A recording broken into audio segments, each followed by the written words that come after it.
2 సంవత్సరాల కాలంలో పాయకరావుపేట నియోజకవర్గం ఎంతో అభివృద్ధి చెందిందని రాష్ట్ర హోంమంత్రి బంగళపూడి అనిత అన్నారు. పాయకరావుపేట నియోజకవర్గంలో 2 సంవత్సరాల కాలంలో సుమారు 1150 కోట్ల అభివృద్ధి సంక్షేమ కార్యక్రమాలు చేసుకున్నామని తెలిపారు.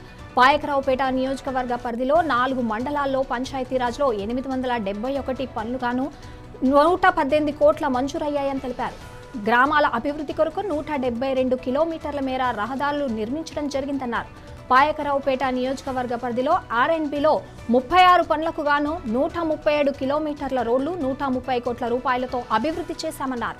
ప్రతి ఇంటికి సురక్షిత తాగునీరు అందించుట కొరకు 66 కోట్ల రూపాయలతో 244 పనులు చేశామని తెలిపారు. 1,35,000 కోట్ల పెట్టుబడితో 55,000 ఉద్యోగాల కల్పనకై ఇటీవలే ఏఎన్ఎంఎస్ స్టీల్ ప్లాంట్ శంకుస్థాపన చేయడం జరిగిందన్నారు. ప్రభుత్వంగా ఈ 2 సంవత్సరాల కాలంలో రాష్ట్రంలో ఏం జరిగింది, అదేవిధంగా నియోజకవర్గాల్లో అభివృద్ధి సంక్షేమ కార్యక్రమాలు ఎలా చేశామన్నది చెప్పాల్సిన బాధ్యత మా అందరి మీద కూడా ఉంది. ఎందుకంటే 2024 ఎలక్షన్ అయిన తర్వాత, గెలిచిన తర్వాత, గవర్నమెంట్ ఫామ్ చేసిన తర్వాత మేమందరం కూడా ఒక్కొక్క డిపార్ట్మెంట్ వైజ్ గా మేము వైట్ పేపర్స్ కూడా రిలీజ్ చేసాం. అప్పుడున్న పరిస్థితి ఎలా ఉంది, మేము ఎలా చేయబోతున్నాం అన్న దానికి కూడా ఒక దిశా మార్గదర్శనం ఇచ్చాం. అభివృద్ధి గురించి ఎవరైనా అడిగితే వాళ్ళ మీద కేసులు పెట్టడం, అభివృద్ధి గురించి ఎవరైనా మాట్లాడితే వాళ్ళని తిరిగి వాళ్ళ మీద అక్రమ కేసులు, అక్రమంగా జైలుకి పంపించే పరిస్థితులు కూడా రాష్ట్రం అంతా నెలకొన్నాయి. అటువంటి పరిస్థితుల నుంచి కనీసం 2014-19లో మేము పందూరు బ్రిడ్జ్ స్టార్ట్ చేసిన తర్వాత, ఎలక్షన్లు వచ్చిన తర్వాత అది ఆగిపోతే కనీసం 5 సంవత్సరాలు పందూరు బ్రిడ్జ్ దగ్గర శిలాఫలకం మార్చారు కానీ ఇటుకు మాత్రం మార్చిన పరిస్థితి కనిపించలేదు. జల్లూరు బ్రిడ్జ్ కూడా సుమారుగా ఎక్కడ వేసిన గొంగలు అక్కడే అన్నట్టుగా 5 సంవత్సరాలు ఆ పక్కనున్న చిన్న రోడ్డు మీద, ఆ గతుకులు పడిపోయిన ఆ బ్రిడ్జ్ మీద నడిచారే తప్పించి ఏ రోజు కూడా దాన్ని బాగు చేయాలని తపన కలిగిన నాయకత్వం ఎక్కడ కూడా కనిపించలే.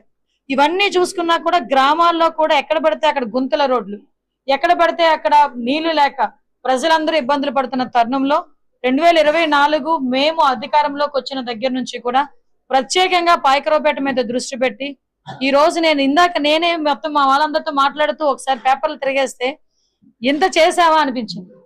నిజంగా ఇంత సహకారం అందించినందుకు గౌరవ ముఖ్యమంత్రి చంద్రబాబు నాయుడు గారికి, ఉప ముఖ్యమంత్రి మన పవన్ కళ్యాణ్ గారికి, అదేవిధంగా నరేంద్ర మోడీ గారికి నేను ప్రత్యేకంగా ధన్యవాదాలు తెలియజేసుకోవాలి.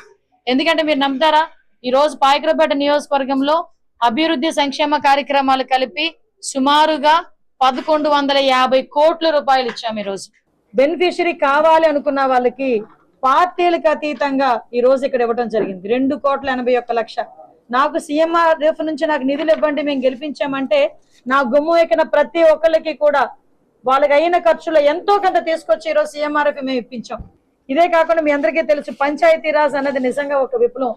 ఇంతకు ముందు లాస్ట్ 5 సంవత్సరాల్లోనే పంచాయతీరాజ్ వ్యవస్థ దేశంలో 24వ స్థానంలో ఉంటే గౌరవ పవన్ కళ్యాణ్ గారి నాయకత్వంలో, గౌరవ ముఖ్యమంత్రి గారి సారథ్యంలో ఈ రోజు పంచాయతీరాజ్ వ్యవస్థ దేశంలోనే మొదటి స్థానానికి రావటం అన్నది నిజంగా పవన్ కళ్యాణ్ తాలూకా చిత్తశుద్ధి.